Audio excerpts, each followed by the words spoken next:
Olá pessoal, sejam muito bem-vindos a mais um vídeo do canal, mais uma vez compartilhando conhecimento.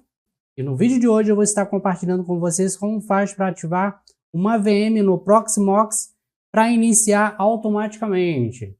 Então se vocês desejam fazer com que a sua VM inicie automaticamente, você desligou aí o Proxmox, desligou a sua VM, e quando você ligar o seu servidor Proxmox, deseja que a sua VM inicie automaticamente. Por exemplo, eu estou aqui com o TrueNice instalado, a VM, e eu vou marcar essa opção para que quando o Proxmox for iniciado, a minha VM TrueNice, que é um servidor NICE, servidor de arquivos, inicie automaticamente junto com o Proxmox. Assim que ele iniciar, ela vai iniciar na sequência, automaticamente. Então, selecione a VM que vocês desejam estar ativando essa função.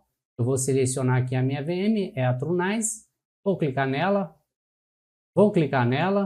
E aqui vocês vão procurar por opções. Depois, inicializar no boot. Está marcado não. Vamos dar 2 cliques. E aqui vocês vão marcar essa caixinha aqui, ó.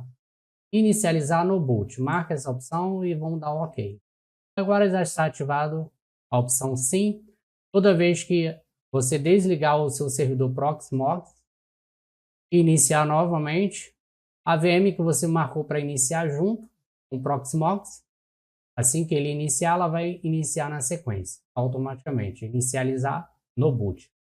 Simples assim. Gostou dessa dica? Deixe o joinha de vocês, se inscreva no nosso canal para ficarem por dentro de todas as novidades. Nos encontramos até a próxima dica e tchau, pessoal!